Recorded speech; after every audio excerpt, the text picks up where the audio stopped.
Assalamualaikum warahmatullahi wabarakatuh. Perkenalkan, nama saya Muhammad Sahirul Hakusman dari Prodi Teknologi Pendidikan, Fakultas Keguruan dan Ilmu Pendidikan Universitas Muhammadiyah Sidenren Rapang. Pada kesempatan kali ini, saya akan menjelaskan model pengembangan Alesi Entrolib. Model pengembangan Alesi Entrolib merupakan model pengembangan perangkat lunak terstruktur. Model pengembangan Alesi Entrolib terdiri dari 3 atribut yang di dalamnya terdiri dari 3 tahap.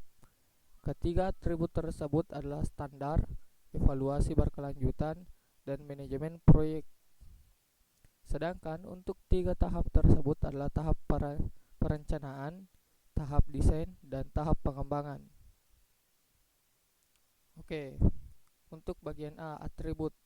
Nomor 1, standar. Standar mengidentifikasi kualitas yang diupayakan oleh tim pengembang secara khusus. Suatu set standar berasal dari 2 sumber. Pertama, terdapat serangkaian standar yang dibawa tim proyek ke dalam sebuah tabel.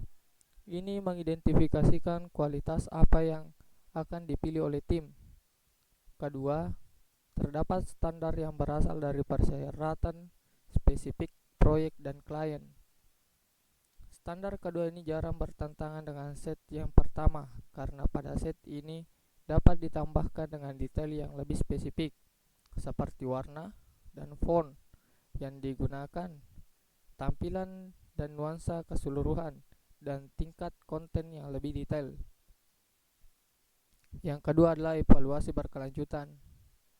Ongoing evaluation merupakan suatu proses pengujian, evaluasi, dan revisi terhadap komponen proyek sebelum dimasukkan ke dalam program akhir. Selama tahapan berlangsung, evaluasi terus dilakukan, sehingga jika terdapat kesalahan, maka proyek dapat langsung diperbaiki. Proses ongoing evaluation yang baik adalah dengan mengetahui standar yang telah ditetapkan. Tidak praktis dan tidak efektif jika hanya menggunakan sebuah proyek mendekati penyelesaian sebelum melakukan penilaian apakah standar telah diterapkan. Evaluasi dapat diterapkan pada susunan kata, konten grafis, dan sejenisnya. Yang ketiga adalah manajemen proyek. Proyek manajemen adalah atribut yang harus meliputi seluruh proyek agar memiliki pengelolaan sumber daya yang baik, serta biaya dan waktu. Kegiatan proyek manajemen yaitu mengatur setiap tahap sehingga dapat berjalan sesuai rencana awal hingga akhir. Bagian dari proyek ini adalah perencanaan dalam tahap awal proyek. Pada bagian B adalah tahap. Yang pertama adalah perencanaan. Tahap perencanaan atau planning adalah sebuah tahap untuk memastikan pemahaman menyeluruh tentang suatu proyek dan juga menilai semua kendala mengenai apa yang dioperasikan. Pada tahap perencanaan ini meliputi 5 langkah yang akan dijelaskan sebagai berikut. Pada bagian A adalah menetapkan ruang lingkup kajian. B. Mengidentifikasi karakter peserta didik. C. Memproduksi dokumen perencanaan. D. Memproduksi style manual. E. Menentukan dan mengumpulkan sumber pendukung. Yang kedua adalah desain. Desain merupakan sebuah teknik untuk memfasilitasi kedekatan secara kreatif pada proyek dan kebutuhan, termasuk di dalam tampilan, nuansa, dan alur dari program media yang akan dikembangkan. Pada tahap desain ini, perhatian beralih ke detail desain rinci seluruh proyek media, dengan penekanan khusus pada dokumen media.